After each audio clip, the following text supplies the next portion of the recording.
Perkenalkan, saya Dila Permatasari, NIM 1930106009 dari kelas Tadris Biologi 3A Fakultas Tarbiyah dan Ilmu Keguruan Institut Agama Islam Negeri Batu Sangkar. Pada kesempatan kali ini saya akan melaksanakan praktikum zoologi invertebrata dengan dosen penggampu yakni Ibunda Liza Meini Fitri MSI dan asisten dosen yaitu Uda Marzuki dan Uni Rini Putri Ningsih. Adapun judul praktikum kali ini yaitu praktikum tentang Nemathe helminthes. Adapun objek yang kita gunakan yaitu sebagai berikut.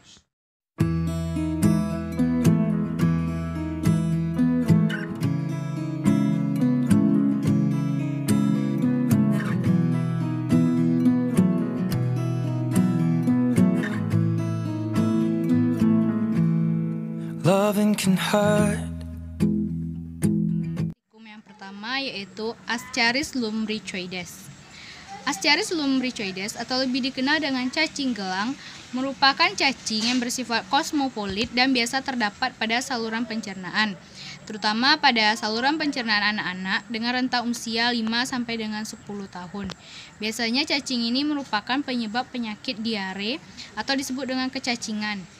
Cacing dewasa mempunyai bentuk tubuh posterior yang membulat atau disebut dengan konikal, berwarna putih kemerahan dan mempunyai ekor lurus serta tidak melengkung pada cacing betinanya. Sedangkan untuk ukurannya berkisar antara 22 sampai dengan 35 cm untuk panjang dan lebarnya 3 sampai dengan 66 mm. Sementara cacing jantan mempunyai ukuran yang lebih kecil dengan panjang 12 sampai dengan 13 cm dan lebar 2 sampai dengan 4 mm, dengan ekor yang melengkung ke arah ventral.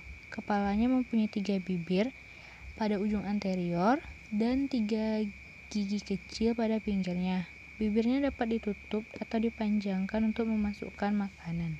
Yang kita gunakan selanjutnya yaitu cacing Wolfscheria brandrofti.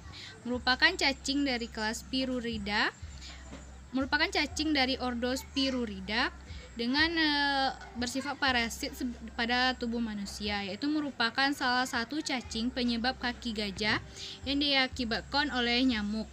Adapun cacing ini biasa disebarkan melalui nyamuk koleks, malaria, dan berbagai jenis nyamuk penyebar parasit pada tubuh manusia.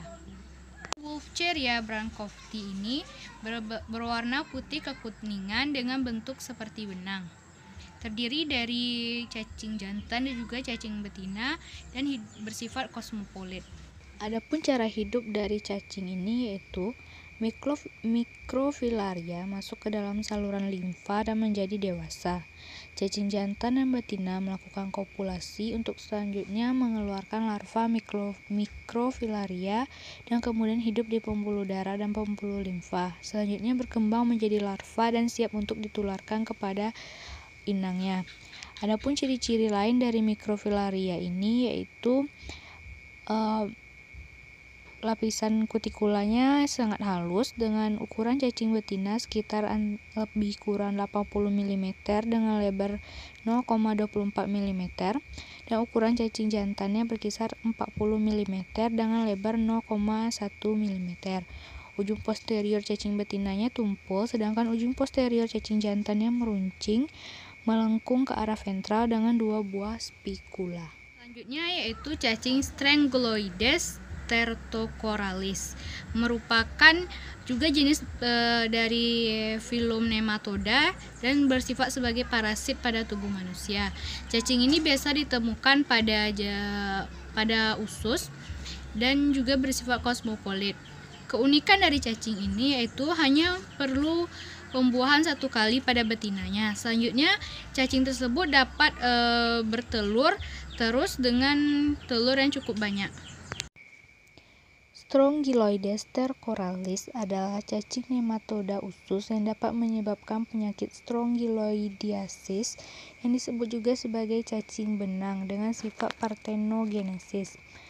Adapun ciri-ciri dari cacing ini yaitu tidak berwarna dan semi-transparan.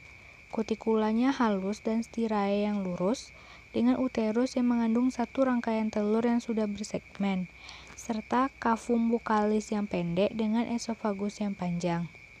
Adapun siklus hidup dari cacing ini yaitu dimulai saat cacing betina dewasa parasiter menembus mukosa lili intestinal dan membuat saluran di dalam mukosa, terutama daerah duodenum dan jejunum. Telur akan menetas menjadi larva raditiform yang masuk ke dalam lumen usus.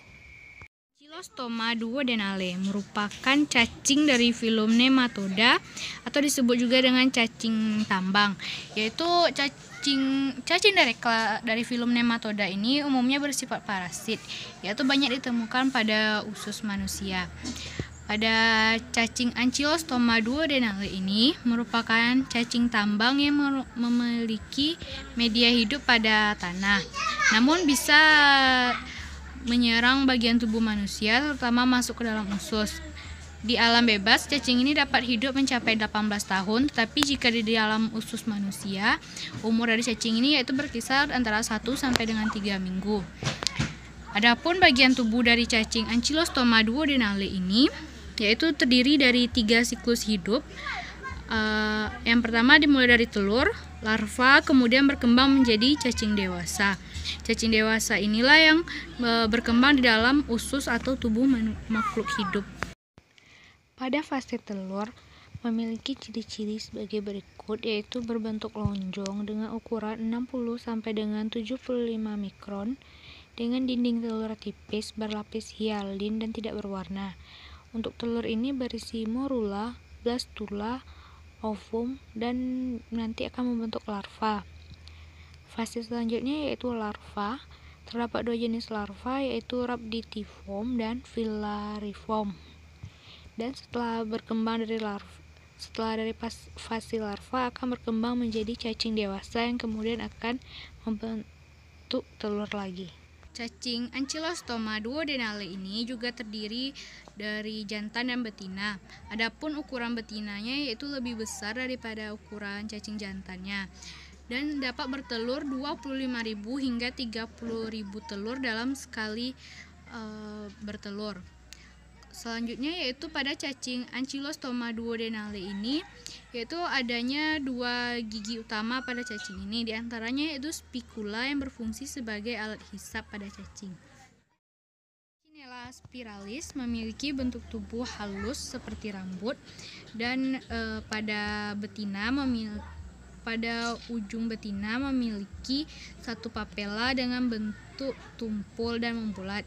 Sedangkan pada cacing jantannya yaitu pada ujung tubuh berbentuk melengkung dan terdapat 2 buah papela. Ukuran tubuh dari cacing ini yaitu berkisar 3 sampai dengan 4 mm. Cacing Trichinella spiralis dewasa mempunyai bentuk tubuh seperti rambut dengan ukuran yang bervariasi. Cacing betinanya bersifat vivipar, yaitu melahirkan dan biasa tumbuh di jaringan otot.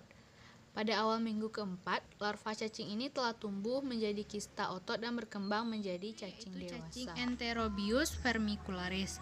Cacing ini juga menyerang usus pada makhluk hidup, terutama dia menyerang pada hewan dan juga manusia.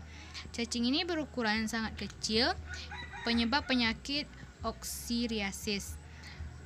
Ini juga disebut sebagai cacing kremi, yaitu biasa ditemukan pada usus besar pada manusia dan terdapat pada saluran kremi, yaitu usus besar, ascendens, descendens, dan transversum. Enterobius vermicularis sebagai sumber utama penyakit oksiriasis, penyebarannya sangat luas hampir di seluruh dunia, tetapi frekuensinya jarang pada orang berkulit hitam. Siklus hidup dari cacing ini yaitu dimulai dari cacing dewasa yang hidup dalam rongga sekum, kolon ascendens, dan appendix. Pada malam hari, cacing betina menuju anus untuk bertelur. Setelah 4 sampai dengan 6 jam, telur menjadi infektif. Telur yang terdapat di anus atau perianal dengan perantaraan tangan atau debu tertelan dan menjadi larva di usus halus, masuk ke dalam sekum dan ileum menjadi cacing dewasa dan berkembang di dalam usus besar. Selain secara peroral, cacing ini juga bisa masuk kembali ke dalam tubuh melalui anus dan larva kembali masuk ke dalam usus besar, yaitu disebut dengan retroinfection. Ciri-ciri dari cacing dewasanya yaitu ukuran cacing betinanya lebih besar dibandingkan dengan cacing jantan, dengan ujung anterior tumpul dibandingkan ujung posterior yang meruncing. Terdapat penebalan kutikula pada ujung anterior dengan mulut simpel dilengkapi dengan 3 buah bibir. Ujung posterior cacing jantan melengkung dengan sebuah spikula, sedangkan ujung posteriornya lurus. Pada kali ini, semoga dapat bermanfaat. Saya mohon maaf jika ada kesalahan dan